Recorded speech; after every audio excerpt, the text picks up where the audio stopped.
हर मापत महादेव की जय।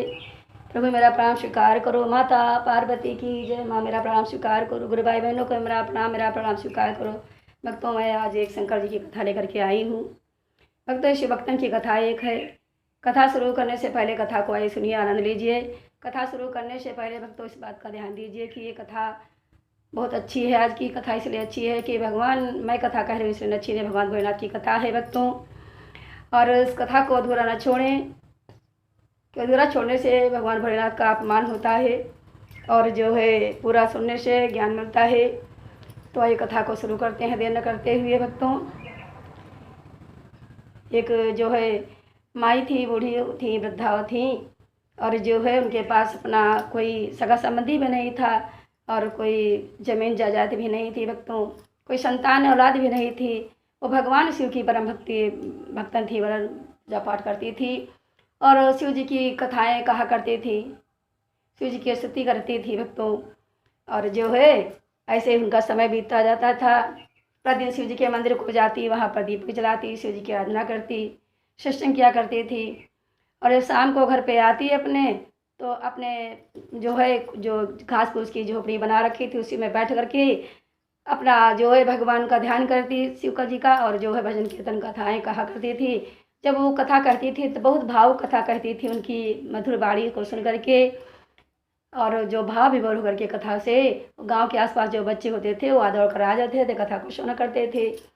और ऐसे ही समय भक्तों व्यतीत होता गया। माई जो है मंदिर को जाती रही, पूजा न करती रही, न जो भी उनको यथा सामग्री मिल जाती उससे उनके भगवान का पूजा वाहन कर देती, भोग लगा देती। तो भगवान शंकर एक दिन विचार करने लगे कि हमारी भक्तन है ये, और इसका कोई अपना है भी नहीं सगा संबंधी कोई, और इसका जो है पालन पोषण भी कोई करने वाला नहीं है। इसलिए चलो हम ही क्यों ना करते हैं, भक्त का हमारा भक्त है, इस भक्त को जो है दर्शन कर देते हैं और इसको आशीर्वाद करते हैं। बूढ़ी माई है, माता के समान है, हमारे आते हैं कथा सुनने के लिए। पहले लड्डू गोपाल आते हैं, वह लड्डू गोपाल आते फिर जो भगवान भोलेनाथ आ जाते हैं, वो भी बालक का रूप धारण करके, और उसी बाल मंडली में, बाल गोपाल की मंडली में बैठ करके कथा को करने लगते हैं भक्तों।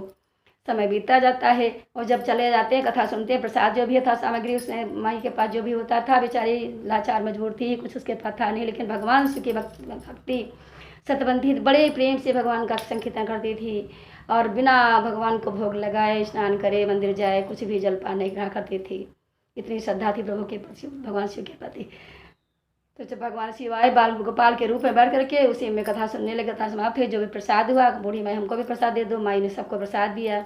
गुड़ थोड़ा था रख लिया उसको कटोरी में प्रसाद में, भगवान को भोग लगाया और फिर सबको बालकों को बांट दिया। भगवान शिव सोचे कि इसने हमको आशीर्वाद, ये मस्त बुढ़िया माई ने आशीर्वाद दिया, और क्योंकि उसके पास कोई संतान थी नहीं तो बालक से भी थोड़ा दुखी रहती थी, तो बाल गोपाल उससे प्यार भी करते थे। तो बालकों को देख करके बहुत उससे प्रेम करते थे, उसकी ममता झलक पड़ती थी। तो प्रसाद दिया तो भगवान शिव विचार करने लगे, क्यों ना इसको आशीर्वाद दिया है माई ने हमें जो है, तो आशीर्वाद रूप में माई की जो है सेवा करना। इस बालक का मतलब है कि पालन पोषण करे, तो माँ जो है माता पिता का, तो हमने इसको माई मान लिया है, हमारी भक्तन भी है, तो इसका हमको जो है आज से परवेश करना पड़ेगा।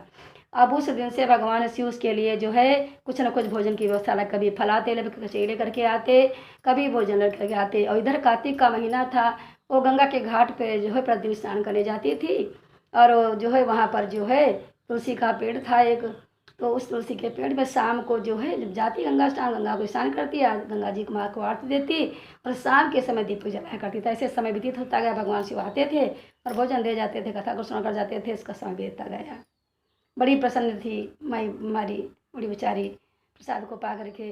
तो एक दिन भगवान शिव हुआ क्या, शाम का समय था, एकादशी का दिन था, वो जो है गंगा के हारा पर घाट पर तुलसी के पेड़ के वृक्ष के बाद दीपक जलाने चली गई। भगवान शिव भोलेनाथ आए, जो है भोजन लेकर के खीर का प्रसाद लेकर के आए। तो उसको प्रसाद को देखा तो माई थी नहीं घर पर, जो वहाँ पर जो है ताला लगा हुआ था, तो उसी जो है अपने उसके गेट के सामने झोपड़ी के पास रख दिया। तो गांव में भक्तों कुछ न कुछ लोग ऐसे होते हैं जिनको कुछ जो है किसी का कार्य अच्छा नहीं लगता है, समाज में कितना भी अच्छा करो लेकिन दखियान उसी लोग करेंगे, उनको पसंद नहीं है, जलन ईर्ष्या करने वाले होते हैं। तो अब बूढ़ी माई के पास तो कुछ था भी नहीं, बेचारी भगवान शिव के ही सहारे थे, वही पालनहार थे। तो उसको प्रसाद को उठाया जलन से और पेड़ के पास ले जा करके धर दे कर दिया। और जब शाम को माई आई तो देखा प्रसाद था नहीं। तो बड़ी परेशान हुई कि मेरा भोजन कहाँ गया, मेरा खीर कहाँ गया, मेरा प्रसाद कहाँ गया। आज बालक मेरा प्रसाद भोजन नहीं लाया, आज मैं भूखी रहूँगी, कहाँ गया मेरा प्रसाद। आज तो लल्ला भोजन लेकर के नहीं, आज मैं क्या, सुबह से मैंने कुछ खाया भी नहीं हूँ और मैं क्या भोजन करूँगी। ऐसे ही सारी देखती रही इधर उधर, देखा, चिल्लाती रही, रात भर चिंतन भगवान ध्यान करती रही और यही कहती रही लल्ला भोजन नहीं लेकर। भगवान से परेशान हो गए, चिंतित हो गए कि देखो मैंने माई के लिए भोजन दिया था और ये आज जो है भूखी बेचारी रह गई है, सो गई है, इसीलिए हम जो है याद कर रही है हमारी। आए मैंने माई तुम्हारे सपने में दर्शन दिया, कहा माई तुमको आकर के मैंने भोजन दिया था और दे गए थे पतिन के भात में और तुम्हें प्रसाद नहीं मिला। और खीर का जहाँ प्रसाद छिड़क दिया था वहाँ पर भैया सुंदर एक पेड़ का वृक्ष जो है लग गया, जिसमें 2 सुंदर फूल रहे। प्रसंग का है कि एक खीर की कथा के खाए प्रसाद के खाए हुए से देखो कैसे जो है पुत्र की प्राप्ति होती है। वहाँ से एक राजा विहार करके निकले थे। राजा देखे सुन पेड़ पर जो है सुंदर से फूल खिले हुए हैं, तो फूल को राजा को प्यारे लगे, मनमोहक लगे। फूल को उन्होंने तोड़ लिया और तोड़ करके फूल को जा करके राजा को ने अपने रानियों को दे दिया। रानियों से जो है एक रानी ने 2 फूलों को ग्रहण किया, तो एक फूलों को ग्रहण करने से एक युग में 2 पुत्रों का जन्म हुआ। जब धीरे धीरे बच्चे जब जन्म हो गया, बड़े होने लगे, तो माई के पास आते तो माँ बच्चे राजा के थे लेकिन बोलते कुछ नहीं, किसी से कुछ बात नहीं करते थे, सांची से बैठे हुए भावुक होकर के भगवान का ध्यान चिंतन करते रहते थे। एक दिन जब बूढ़ी माई ऐसा कहते कहते 1-2 दिन व्यतीत हो गया, रोती रही मेरा भोजन कहाँ गया, मेरा प्रसाद कहाँ गया, मेरा लाला भोजन करके मैं आज क्या खाऊंगा, मेरे लिए तो रोज खिलाता था, फल लाता था और जो है भोजन लाता था, आज तो मेरे लिए कुछ भी नहीं लाया, मैं तो भूखी ही सो जाऊंगी, मेरा प्रसाद कहाँ गया। ऐसे ही बड़बड़ाती रही और से कहते कहते रोने लगी। जब रोने लगी तो दोनों लाल आते हैं और माई से कहने लगे, माई तो क्यों रो रही, कहने लगी मेरा प्रसाद जो है रोज मुझे लाला आता था, मेरा बेटा आता था मुझे भोजन देता था, आज मेरा जो है मैंने कल से भोजन कुछ नहीं किया है, मेरा प्रसाद पता नहीं कहाँ चला गया, कहाँ भोजन मेरा चला गया, किसी ने मेरा भोजन खा लिया है या किसी ने उसको बिखेर दिया है, मुझे आज भोजन नहीं कुछ मिला। उस बालकों ने माई को धीरे दिखा रोता, मैं तुम्हारे लिए भोजन लाऊंगा। और जो बच्चे गए उसके लिए फल लाते हैं और फल को ला करके भगवान शिव के रूप में बालक आए थे। भक्तों भगवान शिव के प्रसाद से उनका अवतरण हुआ था। बालक फल ला कर देते हैं, माता खाती है बूढ़ी माई और जो है प्रसाद को ग्रहण करती है, बड़े प्रसाद। तो राजा को मालूम हुआ, जब बच्चों से राजा घर में बात नहीं, राजा बड़े चिंतित थे, दोनों बालक बोलते नहीं, किसी से बात नहीं करते। और जब उनको ये सूचना मिलती है कि बात ये जो है बूढ़ी माई से कर रहे थे दोनों बालक, तो जाते हैं राजा माई के पास और पूछते हैं क्या कारण है, आखिर हम बच्चे क्यों नहीं हमारे बोलते हैं और माई से बात कर रहे थे। भक्तों भगवान शिव के रूप में बालक अवतरित हुए थे और वो माता पुत्र का रिश्ता था, इसलिए जो है वो माई का जो है पालन पोषण कर रहे थे। माई का क्वेश्चन उनको देखा नहीं जाता, बेटा था उनका, इसीलिए जो है उनके लिए वो करुण कथा सुन करके उनसे वार्तालाप करने लगे और अपनी करुणा वर्षा भगवान से बरसाने लगे।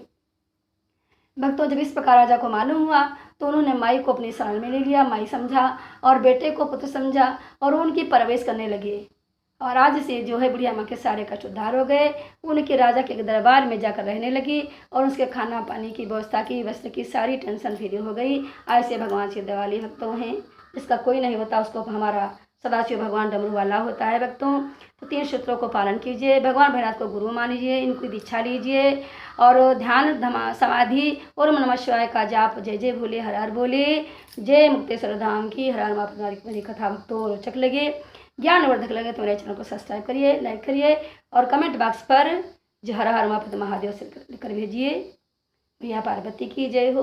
भगवान में तब तक चलते हैं, फिर मिलते हैं किसी नई कथा के साथ। मेरी वीडियो से जुड़ना चाहते हैं तो भक्तों इतना कष्ट उठाना पड़ेगा और मैं भी हंसते मुस्कुराते बड़े उत्साह बढ़ता है, इससे हमारे सामने कथा अपनी लाती रहती हूँ।